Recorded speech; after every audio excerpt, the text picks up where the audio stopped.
Hello दोस्तों, मेरा नाम है साहिल खन्ना और आज की वीडियो शुरू करते हैं। सबसे पहले न्यूज एप्पल की है। एप्पल ने कल रात को अपना आईफोन 12 लॉन्च कर दिया है और इसके चक्कर में उसकी मार्केट घटी है। लोगों को लग रहा है कि लोगों को आईफोन 12 पसंद नहीं आया, इसलिए मार्केट घटी है। एक बार उनका चार्ट देखोगे आप तो आपको पता लगेगा कि मार्केट पहले से ही बढ़ रही थी। जो मार्केट में रूमर्स आ रहे थे उसके हिसाब से शायद मार्केट बढ़ रही थी, पर जो लोग एक्सपेक्ट कर रहे थे शायद उनको नहीं मिला, क्योंकि कोई भी लोग सेटिस्फाई नहीं होता कभी भी किसी चीज से। इसलिए मार्केट में थोड़ा सा डाउनफॉल आया है। ऑल्दो आईफोन 12 ठीक ठाक है, मेरे हिसाब से कोई बहुत बड़ी चेंजेस नहीं आया है उसके अंदर, पर प्रो मैक्स के अंदर उन्होंने 10 बिट रिकॉर्डिंग शुरू करी है। कंटेंट क्रिएटर्स के लिए बहुत बढ़िया होने वाला है मेरे हिसाब से। आपको कैमरे वैमरे की जरूरत नहीं होगी, डीएसएलआर की। फ्यूचर के अंदर फोन से ही आप सारी रिकॉर्डिंग कर सकते हो। 10 बिट रिकॉर्डिंग क्या होती है? 10 बिट के अंदर ज्यादा कलर्स आते हैं। ये जो अभी वीडियो आप देख रहे हो, ये मैं 10 बिट के अंदर रिकॉर्ड कर रहा हूं आप लोगों को समझाने के लिए कि 10 बिट के अंदर आपके पास ज्यादा कलर्स होते हैं, उसको बाद में मॉडिफाई कर सकते हो। अभी जो मेरा फ्रेम है, इस फ्रेम के अंदर ज्यादा कलर्स नहीं है तो हम उसको ज्यादा चेंजेस नहीं ला सकते। पर अगर आपका कुछ बहुत ज्यादा कलरफुल चीज होती है, 10 बिट में एडिटिंग करने में बहुत मजा आता है। और इंडिया का जो प्राइस निकाला गया है वो बहुत ही अनाप शनाप निकाला गया है। अगर मैं इंटरनेशनल मार्केट में यूएस से डायरेक्टली अगर मैं कन्वर्जन लेके आता हूं तो ऑलमोस्ट मैं कहूंगा 1.8 टाइम्स इंडिया के अंदर महंगा है। इतना महंगा क्यों है, सवाल तो ये उठ के आता है क्योंकि इंडिया के अंदर असेंबल नहीं होता है और टैक्सेस ज़्यादा लगते हैं। इस चक्कर में एप्पल वाला ज़्यादा काटता है इंडिया के अंदर। तो फ्यूचर के अंदर एप्पल की जितने भी सप्लायर्स हैं वो इंडिया के अंदर फैक्ट्री लगा रहे हैं। तो होने वाले आने वाले 2-3 साल के अंदर आपको एप्पल के प्रोडक्ट्स यूएस वाले रेट के आसपास इंडिया में भी मिलने शुरू हो जाएंगे। बाकी चीज़ें बहुत महंगी कर दी है उन्होंने। डॉल्बी की रिकॉर्डिंग कर रहे हैं। बेसिकली एप्पल का जब भी कोई इवेंट होता है मैं बहुत एक्साइटेड रहता हूँ क्योंकि बहुत कुछ सीखने को मिलता है। मार्केटिंग पॉइंट ऑफ व्यू से उन्होंने अपने ईयरफोन्स बंद कर दिए और साथ में फोन का चार्जर बंद कर दिया। और उसके लिए उन्होंने मार्केट कैसे किया है कि हमने वायरलेस निकाला है, हम आपको चार्जर नहीं दे रहे, इसकी वजह से भाई पॉल्यूशन कम होगा, फलाना ढमकाना। इससे पहले जो पिछला इवेंट था उसके अंदर भी यही किया था और मैंने अपने जंप वालों को यही बोला था कि आईफोन के आने वाले के अंदर आपको कोई चार्जर नहीं मिलने वाला। और वही चीजें हुई है। मतलब चीजों को, कोई गलत चीज को भी अगर अच्छे तरीके से पोर्ट्रे करना है तो एप्पल वालों से सीखो। कल के इवेंट में 5G के बारे में भी बहुत ज्यादा बात हो रही थी और जो हमारे क्वालकॉम इंडिया के प्रेसिडेंट है उनका भी ये कहना है कि 5G आने से स्टार्टअप्स में बहुत ज़्यादा चेंजेस आएंगे। इंडिया को जल्दी से 5G को अडॉप्ट कर लेना चाहिए। अगर 5G आएगा तो आप खुश होगे या फिर नहीं होगे, क्योंकि अभी 4G भी उतने अच्छे तरीके से नहीं काम कर रहा हमारे देश के अंदर। हम 5G की क्या बात करें। अगर मैं ट्राई की मान के चलता हूं तो जियो फास्टेस्ट डाउनलोड स्पीड देता है आपको इंडिया के अंदर। उन्होंने बोला 19.3 Mbps की आपको स्पीड दे रहा है। मैं आपको चेक करके बताता हूं मेरे जियो पे कितनी आ रही है। मेरी स्पीड आ रही है 6.56 की डाउनलोड स्पीड, अपलोड आ रही है 1.81 की और ये 4G प्लस वोल्टी चल रहा है मतलब मेरे फोन के अंदर। 17 की पता नहीं किसको स्पीड मिलती है, आपको मिलती है तो कमेंट में बता दो। अगली खबर बैंक ऑफ बड़ौदा की है। उनके सीईओ का ऐसा कहना है कि आने वाले कुछ टाइम के अंदर हमारा 50% जो स्टाफ होगा वो वर्क फ्रॉम होम करेगा, मतलब घर से काम करेगा। और अगर मैं ड्रॉप बॉक्स की बात करके चलता हूं, उन्होंने कहा है कि हमारे सारे employees permanently work from home कर सकते हैं, मतलब सारे के सारे एम्प्लॉइज घर से काम कर सकते हैं।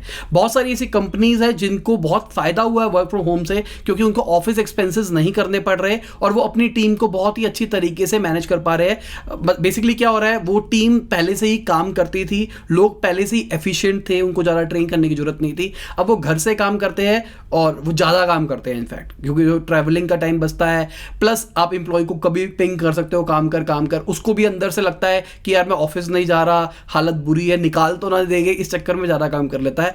ऐसा बहुत कम कंपनीज में हो रहा है, कई कंपनीज में तो एफिशिएंसी आ ही नहीं रही है। अगर आपका बिजनेस है और आपके एम्प्लॉयज वर्क फ्रॉम होम कर रहे हैं, नीचे कमेंट के अंदर ईमानदारी से बताना आपकी एफिशिएंसी काम की बड़ी है या फिर घटी है। अगर आप खुद करते हो तो वो भी बता देना कि आप ज्यादा काम कर रहे हो या फिर कम काम कर रहे हो, ईमानदारी से। अगली खबर तनिष्क की है। कल मैंने तनिष्क के बारे में बात करी थी तो बहुत सारे लोगों ने मेरे को बोला कि भाई ये लव जिहाद है वगैरह वगैरह। भाई मैं लव जिहाद के बारे में बात नहीं कर रहा था, मैं ऐड के बारे में बात कर रहा था, ठीक है। मेरे को नहीं लेना देना उस चीज के बारे में, उस वीडियो के अंदर ऐसी कोई बात नहीं करी गई थी। जो ब्रांड मैनेजर थे तनिष्क के, जो वो ऐड देख रहे थे, उनको अपनी लिंक्डइन प्रोफाइल डिलीट करनी पड़ गई। लोग जाके उनको डेथ थ्रेट्स दे रहे थे, मतलब जान से मार देंगे। यार हमारा कल्चर ये तो नहीं कहता। अगर कई लोग बोलते हैं ना कि भाई हम हिंदू हैं, हमारे में ये होता है, भाई मैं भी हिंदू हूँ और मैं बहुत ही ज़्यादा रिस्पेक्ट करता हूँ अपने कल्चर की। इनफैक्ट मैं मानता हूँ दुनिया का सबसे बेस्ट कल्चर ही हमारा है और और फॉलो करता हूँ। मैं बाकी लोगों के लिए दोगलापंती नहीं करता कि ये वो सिंपल सी बात, मैं शिव जी को मानता हूँ सबसे ज़्यादा, और उनका एक ही सबसे बड़ा मोटो था कि ज्ञान प्राप्ति करनी है, मतलब आप जितना सीख सकते हो उतना सीखना है, आपका जन्म इसलिए हुआ है और आपको वो जो नॉलेज आपने ली है आपको उसको शेयर करना है। मैं यही कोशिश करता हूँ, जो उनका सबसे बड़ा गोल है मैं उसी को शेयर करने की कोशिश करता हूँ। हेट्रेड नहीं फैलानी है। अगर आप ढंग से उनके बारे में पढ़ोगे, किसी भी भगवान के बारे में पढ़ के चलो, जितने भी भगवान है ना, हर एक भगवान हमारा, मैं हिंदू कल्चर की बात करके चल रहा हूं, जितने भगवान है सारे भगवान कुछ ना कुछ सिखाते हैं। कोई भी भगवान ये नहीं कहता कि अगर किसी बंदे से गलती हो गई, मैं मान के चलता हूं कई लोगों को ऐसा लगता है कि वो जो एड बनाई गई वो गलती थी, ऑल्दो मुझे नहीं लगता कि वो गलती थी, पर आप किसी को जाके डेथ थ्रेट्स दे रहे हो, ये तो हमारा कल्चर नहीं कहता है। अभी धोनी के साथ हुआ, उनकी बेटी को जाके लोग ये कर रहे हो कि सीएसके हार गई, उसमें भी डालो ना ये वाला एंगल कि भाई कौन दे रहा था, वो हिंदू था मुसलमान था, उसमें भी एंगल डालो ना। मुझे नहीं पता कि कौन था कौन नहीं था, उसमें भी तो हो रहा है ना ये। भाई गंदा इंसान इज गंदा इंसान, चाहे वो हिंदू हो या मुसलमान हो, गंदा इंसान गंदा ही रहेगा, ठीक है। और अगर किसी को ऑफेंड हुआ था मेरी कल वाली बात से, उनको लगा कि तनिष्क की एड में लव जिहादी हो रहा था क्योंकि उनको ऐसा, उनका पॉइंट ऑफ व्यू ऐसा है, तो उनके लिए उनको मैं सॉरी बोलता हूं कि भाई ठीक है, पर मैं अपने पॉइंट पे अभी भी स्टिक हूं। मुझे पर्सनली ऐसा लगता है, पर्सनली की बात कर रहा हूं मैं। जो इंडिया की एडवर्टाइजिंग एजेंसी है ना, उनका भी यही कहना है कि भाई ये गलत किया जा रहा है उस एड के चक्कर में तनिष्क को टारगेट करना और उनके एम्प्लॉयज को टारगेट करना। प्लीज यार, अगर आप हिंदू की बात करते हो ना, वो बेचारे लोग भी हिंदू है, पता नहीं क्या किस डायरेक्शन में जा रहे हो। पता है मैं क्यों पॉइंट उठाता हूं ये वाला, क्योंकि मैं हूं मार्केटर और मुझे पता है कि कैसे मार्केटिंग करी जाती है, कैसे दिमाग से खेला जाता है। बहुत इजी है, आप किसी के भी दिमाग से खेलना, बहुत इजी। मैं 10 वीडियोस बनाऊंगा आपको किसी भी डायरेक्शन के अंदर, और मैं आपको अगर आपने वो 10 वीडियोस देख ली ना, और मैं उनको ऐसा मायाजाल बनाऊंगा, अगर आपने देख ली ना, आपको सच लगने लग जाएगा, क्योंकि आपके लिए सच वही है जो मैं आपको दिखाऊंगा। आप क्या कर सकते हो, इंटरनेट पर सर्च तो मारोगे, इंटरनेट के सारे सर्चेस मेरे होंगे। बहुत आसान है मार्केट करना, लोगों के दिमाग में गंद डालना। मैं बीइंग अ मार्केटर, मैं सिर्फ अपना पॉइंट ऑफ व्यू इसलिए शेयर करता हूं क्योंकि मुझे गलत डायरेक्शन लग रही है हमारे देश की जाती हुई। मैं चाहता हूं कि हमारा देश सुपर पावर बने आने वाले टाइम के अंदर, पर अगर हम इसी चीज के अंदर घुस जाएंगे ना तो हम सुपर पावर नहीं बन पाएंगे। अगेन मैं कह रहा हूं कि अगर किसी को बुरा लगता है तो सॉरी, पर मैं अपने पॉइंट ऑफ व्यू से हमेशा ओपन रहता हूं। आप डिस्कस करो नीचे कमेंट के अंदर, बिल्कुल, अगर आपका कोई पॉइंट ऑफ व्यू है आप डिस्कस करो कि एक बंदे को मार दिया, एक बंदे के बारे में क्या बात करते हो यार, 80 रेप केसेस होते हैं डेली के अंदर, सारों के बारे में बात करो ना। आपको सारी की लिस्ट पता होनी चाहिए, आपको सिर्फ उसी की लिस्ट क्यों पता होती है जिसके अंदर कोई पॉलिटिकल या धर्म वाला एंगल होता है, और सिर्फ धर्म वाला एंगल मीडिया आपको दिखाती है इसलिए आपको पता लगता है, बाकी सब नहीं आते। आप लोग किसी और के लिए गेम खेल रहे हो, किसी और के मार्केटिंग के चैनल बन रखे हो, आपको नहीं पता लग रहा। दिमाग खोलो अपना। न्यूज ब्रॉडकास्टर इंडिया की बात कर लेता हूं, उन्होंने वेलकम किया है ये जो बड़ी बड़ी कंपनीज बायकॉट कर रही है न्यूज चैनल को जो कि हेट्रेड फैलाते हैं, ठीक है ना। उनको भी समझ में आ रही है ये वाली बात, बड़े बड़े ब्रांड्स को भी ये वाली बात समझ में आ रही है। रतन टाटा जी की मैं दिल से रिस्पेक्ट करता हूं, उन्होंने हमारे देश के लिए इतना सब कुछ चेंज किया है। आज वो लोग गालियां दे रहे हैं उनको, यार कितने बेकार लोग हैं। पार्ले ने अपने न्यूज चैनल पे अपने आप को हटा दिया। उससे पहले बजाज जी ने कहा था कि मैं हटा रहा हूं, कि मैं वहां पे एड्स नहीं चलाऊंगा क्योंकि वहां पे हेट्रेड फैल रहा है। जो डॉलर है, डॉलर ने भी कर दिया। अमूल भी भाई हमारे देश का टेस्ट ऑफ इंडिया है, वो कंपनी जो इंडिया के बारे में सोचती है, वो तक छोड़ रही है न्यूज चैनल्स को, क्योंकि सबको समझ में आ रहा है न्यूज चैनल में हेट्रेड फैलाई जा रही है और वो चीज बिक रही है क्योंकि आप लोगों को वो देखना है। तो चलिए इकोनॉमी पे वापसी आते हैं। आईएमएफ का ऐसा कहना है कि हमारी इकोनॉमी, हमारी जीडीपी 10.3% कॉन्ट्रैक्ट करेगी इस फाइनेंशियल ईयर के अंदर। साथ में आईएमएफ का यह भी कहना है कि हमारी जो पर कैपिटा इनकम है वो बांग्लादेश से भी नीचे हो जाएगी। इससे पहले हमारे बीच में गैप था अच्छा खासा, बांग्लादेश की पर कैपिटा इनकम बढ़ी है और हमारी घटी है। तो ओवरऑल जो निकल के आ रहा है, हम पीछे हो रहे हैं उनसे। साथ में गवर्नमेंट ने एक अच्छा स्टेप लिया मेरे हिसाब से, बीएसएनएल और एमटीएनएल को पीएसयूज और मिनिस्ट्रीज के लिए मैंडेटरी कर दिया गया है। बेसिकली इनका बहुत बुरा हाल चल रहा है, तकरीबन मैं कहूंगा 20,000 करोड़ का इनको पिछले फाइनेंशियल ईयर में दोनों को मिला के लॉस हुआ था, क्यूमुलेटिव आसपास मान के चल रहा हूं। तो अगर कोई यूज नहीं करेगा तो ये सर्वाइव कैसे होगी? क्या बस पैसा डालती रहेगी गवर्नमेंट और चलाती रहेगी? अगर यही गवर्नमेंट एजेंसीज अगर इसका यूज करेंगे तो वहां से कुछ ना कुछ तो रिटर्न आना शुरू होगा, और अगर वो अपनी सर्विसेज को इंप्रूव करेंगे तो धीरे धीरे सबके सब उसको ले सकते हैं।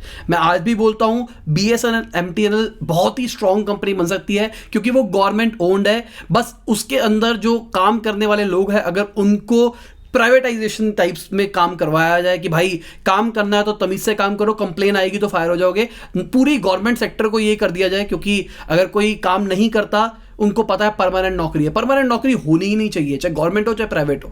कोई काम करेगा तो रखे, वरना निकाल दो। साथ में जो नेशनल ह्यूमन राइट्स कमीशन है, उन्होंने सजेस्ट किया है जो इस साल एम्प्लॉइज को सैलरी दी गई है उसको CSR के अंदर रख दिया जाए।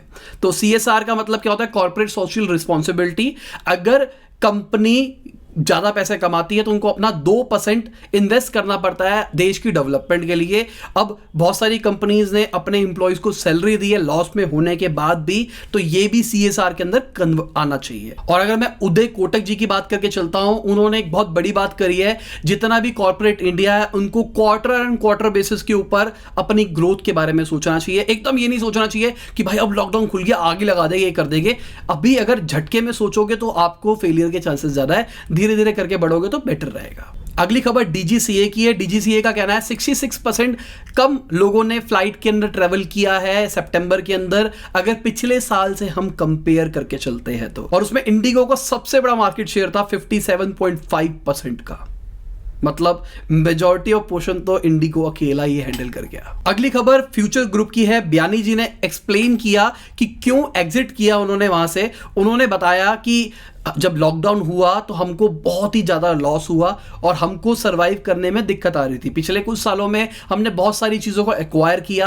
अब लॉकडाउन तो हो गया, रेंट जा रहा था, जो हमने लोन ले रखा था उसके ऊपर इंटरेस्ट लग रहा था। अब हमको वो चीजें निकालनी थी, वरना हम तो बंद हो जाते। तो इस चक्कर में हमको एग्जिट लेना पड़ा। एग्जिट वो बात ये कर रहे थे कि अभी उन्होंने जो रिलायंस को बेचा है उसके ऊपर। अगली खबर लग्जरी कार की सेल्स की है। मर्सिडीज बेंज जो कि इंडिया के अंदर सबसे ज्यादा लग्जरी कार्स बेचता है, उनको कहना है कि हमारे अब रिजल्ट्स ठीक आने शुरू हो गए हैं, इस साल के एंड तक हम ठीक हो जाएंगे। अगली खबर टाटा ग्रुप की है। वो 20% बिग बास्केट का एक्वायर कर सकता है।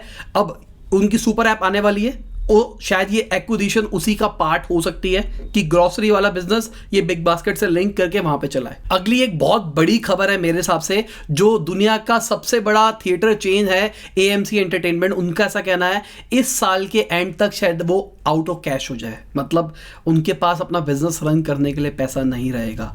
एंटरटेनमेंट इंडस्ट्री को कितना बड़ा हिट हुआ है ये सोचो। इससे US के अंदर तो चल रहा है, इंडिया के अंदर तो अभी भी बंद था, वहां तो अभी चल रहा था, उसके बाद भी ऐसा हाल है।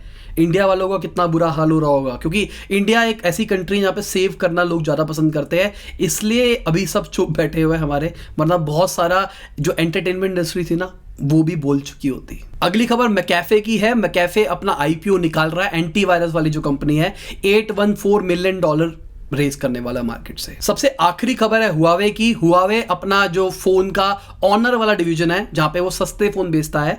हुआवे बेसिकली 2 टाइप के बनाता है, एक फ्लैगशिप बनाता है और एक सस्ते वाले बनाता है। सस्ते वो ऑनर के नाम से बेचता है, तो वो जो ऑनर वाला ब्रांड है उसका कुछ स्टेक बेचने के लिए हो रहा है। तो अभी सुनने में आ रहा है TCL शायद इसको कुछ खरीद सकता है जो बेच रहे हैं, या फिर Xiaomi खरीद सकता है। देखते हैं कौन खरीदता है कौन नहीं खरीदता है। और इसी के साथ आज की बिजनेस न्यूज खत्म होती है। उम्मीद करता हूं मजा आया होगा। लाइक कर देना, शेयर कर देना, कमेंट बताना वीडियो कैसी लगी। बाय, गुड नाइट, शब खैर, खुदा हाफिज, गुड मॉर्निंग, गुड आफ्टरनून, जब भी आप वीडियो को देख रहे हैं। आज आप देखोगे मैंने बैक टू बैक 2 वीडियोस डाल दी है। कल भी एक वीडियो आई थी, आज भी एक वीडियो आ रही है। कोशिश करता हूं कि मैं रेगुलर वीडियो डाल पाऊं, क्योंकि अब टाइम निकल सकता है मेरे लिए, तो मैं निकाल के आपको डेली वीडियो देने की कोशिश करता हूं।